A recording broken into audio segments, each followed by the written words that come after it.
3 years ago, you were sent to the center of the Earth as part of a top-secret mission to ensure the delivery of little Orpheus, an atomic-powered capsule. You promptly vanished until you casually wandered up to Molodiyozhnaya station 3 years later, claiming to have saved the world, but lost little Orpheus in the process. Is this Yes, General, it is, but... You are charged with many crimes against the state, including desertion, lying to a superior officer, and sedition. Any one of these charges bears the punishment of execution by firing squad.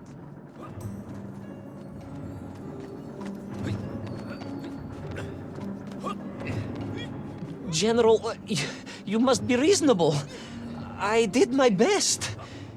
It's all true, I swear. I swear upon the lives of my family. Oh, do you? Auntie Marcia and Uncle Vanya, the traveling tinker and the pig dentist, or perhaps Cousin Pavel, the criminal mastermind with the unhealthy taste for eggs. How stupid do you think I am, Comrade Devalov?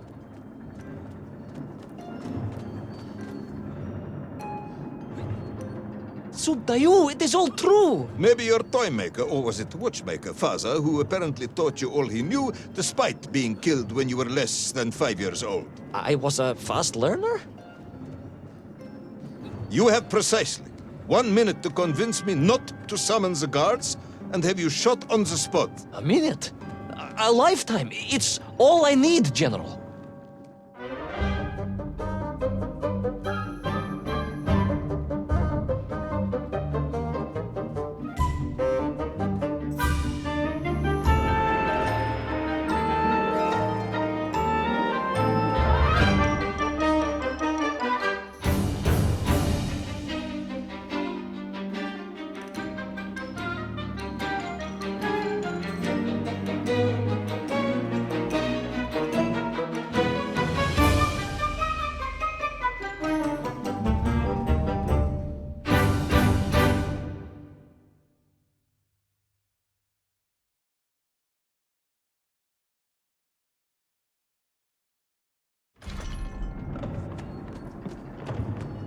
I was astounded. My father, I told you, I think I told you, he was a toy maker, and he often played with clockwork parts. Tavarish. But this made all those childhood wonders pale into insignificance. And it was fortunate indeed that my uncle... Vanya, the pig dentist? No, my other uncle,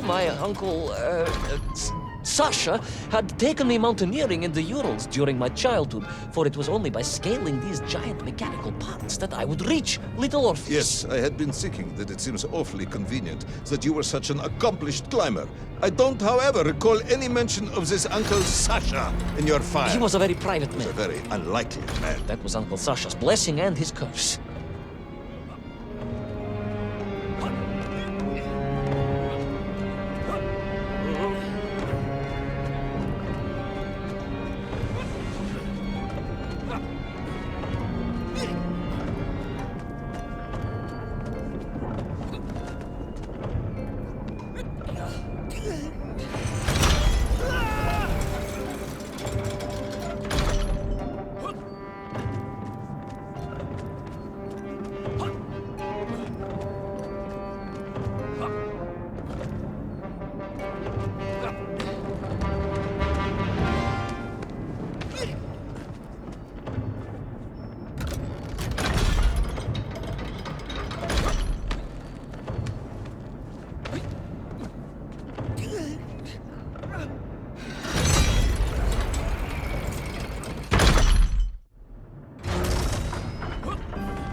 Those great wheels and cogs clashed and boomed.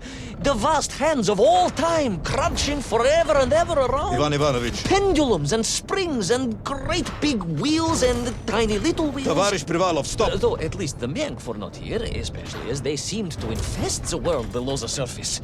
Myenkf, Myenkf everywhere. Myenkf, Myenkf, Myenkf. Many Myenkf. Myenkf for 20. Myenkf. You are babbling. Comrade, enough.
But where was Toll?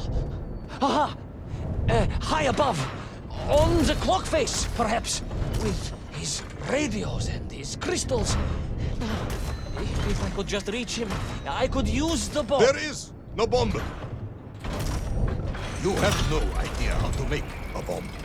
You have no idea about how to do anything one might actually expect of a cosmonaut. The bomb? Ivan Ivanovich! Time is up.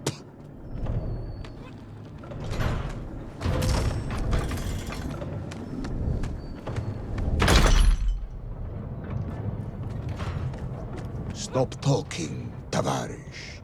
You don't know what happens next. It is obvious. You've done very well.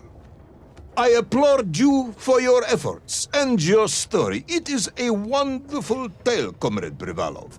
I have enjoyed it immensely. But every story needs an ending. And it is clear yours does not have one.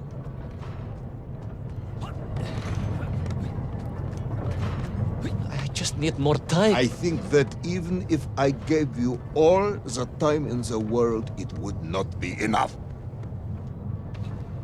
No, General. I can do this. That is, I remember what happens next. I just need to catch my breath and compose myself. We both know how this story ends, comrade. But little Orpheus, you haven't heard what happened. We will find out soon enough.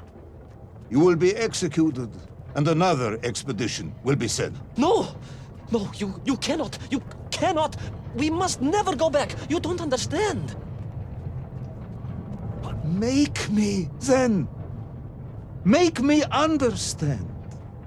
I am a kind man, although you may not believe this. I do not want to have you shot. So help me. Make me understand. Tell me what happened to little Orpheus.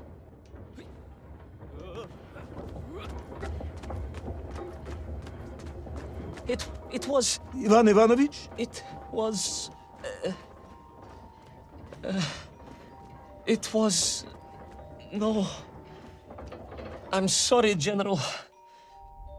I'm sorry, I have no idea. You are right. I simply cannot think what happened next. It's just... a blank, General. There's nothing there. I am very tired, you see. Comrade Privanov. Ivan. You're right. It's over, General. Perhaps you would be so kind as to write to my mother for me. Of course I will. You are a kind man, as you have said. And, General, Yes, Ivan. was it a good story? Oh, yes. It was an excellent story. Thank you, General. I am just sorry I couldn't give you an ending. Unless... General? Quiet, Tovarish, I am thinking. Unless... I seem to remember that there were many problems with little Orpheus during production. General? Problems with the casing around the atomic battery. Concerns. Concerns, General? Yes, concerns. Unlikely though that might be. Yeah, it seems if I remember that it failed to secure properly. A sharp blow could spring the hatch and expose the fragile casing of the bomb to any would-be vandal. I'm not sure I follow you. A resourceful yet forgetful hero might, one would think, take advantage of that fact. But how, General? Where would I find something to strike it with? The son of a watchmaker would easily find something within a giant clock mechanism that resembled a hammer, surely. A hammer? Why, yes, General. I do remember now. I grasped the hammer-shaped thingamabob. Let's just agree it was a hammer, Ivan. Yes, of course. Let's do that. I recovered my senses, shook my head, and looked about me.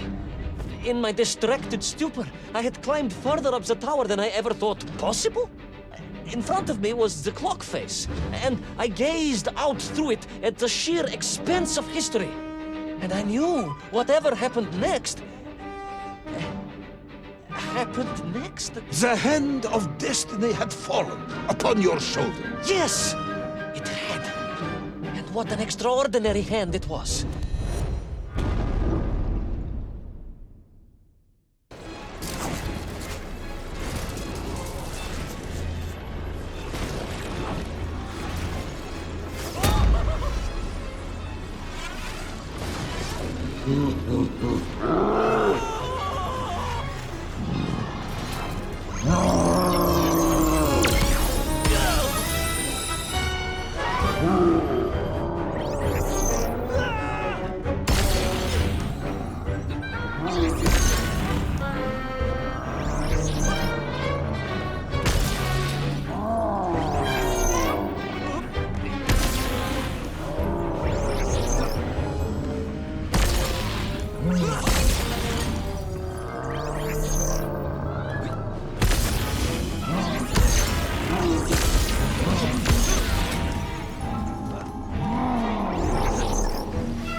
And so, Toll was defeated.